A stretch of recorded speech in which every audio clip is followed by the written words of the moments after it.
My name is Eric Weiss. I'm here with Dorkshelf at Gamercamp talking to Jill Murray, one of the co-writers of Assassin's Creed Liberation, one of the writers for Assassin's Creed 4 Black Flag, and the lead writer of Assassin's Creed Freedom Cry, which comes out sometime in the next year for the opening DLC. So I guess to start out, you did not start out looking to get into games writing, but you became a games writer with the Assassin's Creed franchise. How did you get your start in creative writing, and how did you end up in gaming? That is actually a long story that is the subject of my Gamercamp talk today. To make a long story short, I went to theater school, I became a web developer, I started writing novels, I had 2 books published, young adult breakdancing books for girls. I took a trip to Ethiopia, landed myself in immigration trouble, came back, played a lot of video games, and about halfway through Mass Effect 2 realized that someone was writing these and that person could be me. So how do your previous writing experiences, like writing these books about breakdancing, does any of that ever creep into what you do for Assassin's Creed? Well, that one, not for Assassin's Creed, but the first game I wrote was actually Your Shape Fitness Evolved 2012. And so it was because I'd written these dancing books and could translate movement into words and help people understand how to move that I was able to get the job writing for the fitness game. So although it doesn't seem obvious at all, my young adult fiction did actually connect directly to my game writing. And I guess the follow-up from that is, how does writing for a game differ from some of the other writing you've done? You said you've done theater writing before, so that would be like you're used to writing scripts and dialogue, but how do novels and writing stage directions, for example, translate into writing for a more open-ended game?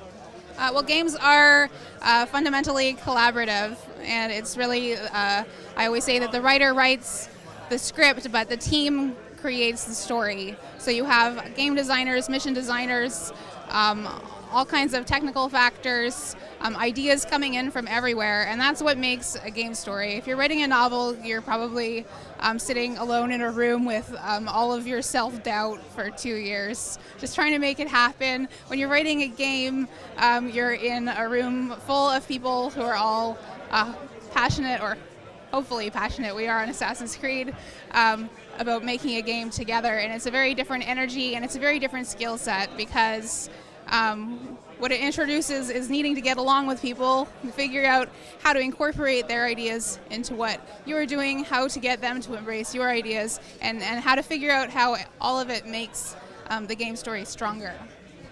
Does it actually help to have that feedback loop in the office? Because I know that it can be, when creative writing can be a very solitary exercise sometimes. Sometimes it really does help to have that response when you're writing and during the process. Yeah, well, a good writer in any genre will seek out feedback as often as possible and anytime appropriate, and learning to adjust to feedback is a really important part of becoming a writer for anything.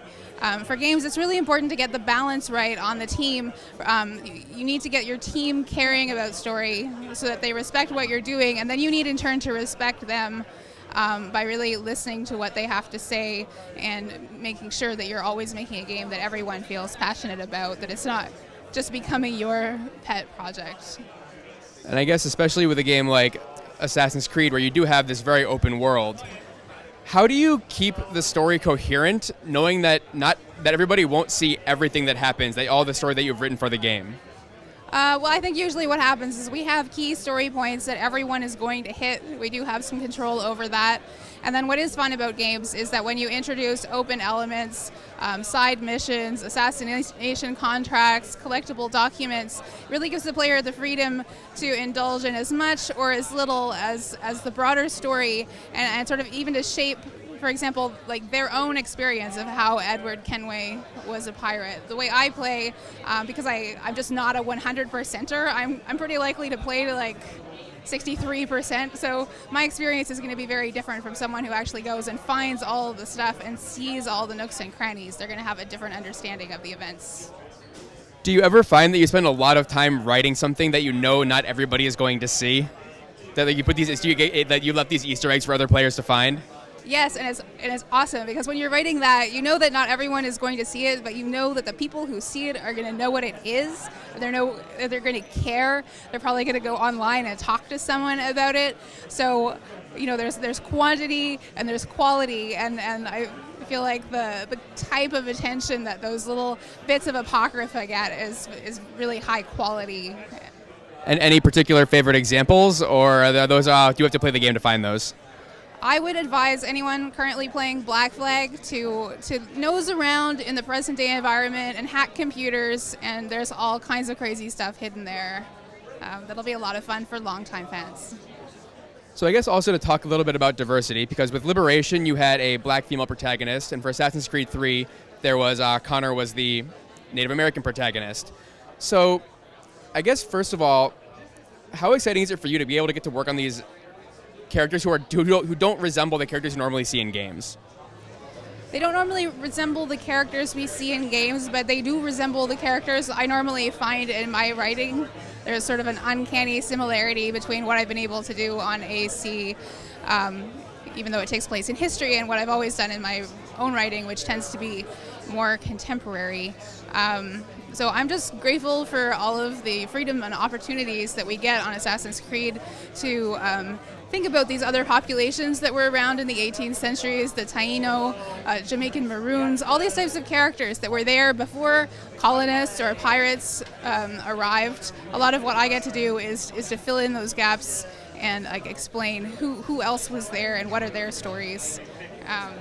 And that's really exciting.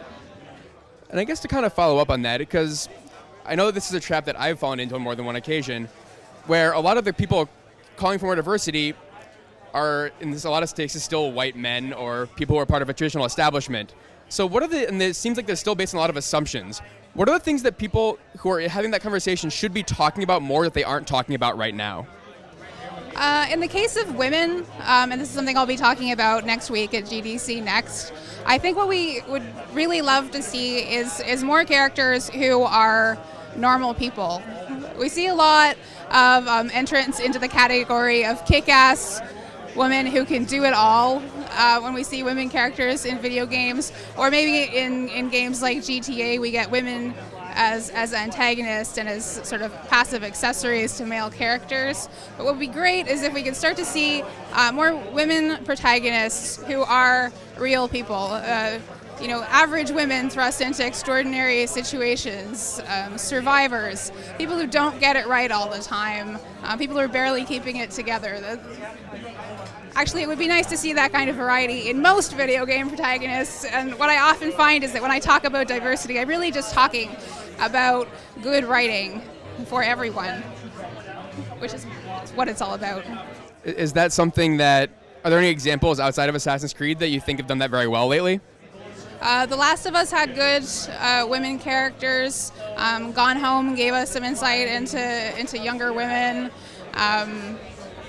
Even like Thomas Was Alone gives us the adventures of, gendered polygons that have very distinct personalities, regardless of their gender. So I think there are actually a lot of people doing good work and a lot of good games. What we really need to do is pay attention to them and encourage them. How does the current there's been kind of a lot of talk about this in the media the past year. Anita Sarkeesian has had her video series going, and it's gotten a lot of people talking, and also it's created a lot of backlash. How do you think those kind of debates will move things forward, and do you think that it's going to lead to more diversity down the line? We have to remember that games is a very young genre, and we're basically joining a discussion that's already been in progress for hundreds of years. So I don't think we can expect games to solve everything by themselves, with a 5-month slice of what's happening on the internet. I do think it's very important. The fact that there are people like Anita Sarkeesian who care enough to open the debate actually gives people like me who are just trying to write games, it gives me some space to be able to do that. And it's very helpful to know that there are allies out there, people who care, who want to see this happen. What would you say to anybody who's looking to get into game writing, either from a diversity perspective or just somebody who wants to write? I would tell them, first of all, write a lot in any genre that matters to you. Experience the feedback cycle, experience the rejection, find a way to get your work in print or published. make games. I always suggest people make a Twine game. No one, as far as I know, no one's ever emailed me back and said, hey, I did it, check it out. So I would love for someone to send me a Twine game that they made as an experiment in game writing. And then finally, I think just get out and meet people in the industry at events like this one, Gamercamp, or Twitter especially is where the game industry really exists when it's procrastinating. It's a fantastic place to meet everyone and find out what's going on. All right, I think that covers most of it. Thank you very much for your time. Thank you. Good luck with your talk tonight. Thank you. I'm Eric Weiss. That's all for now for Gamercamp, and thank you for watching.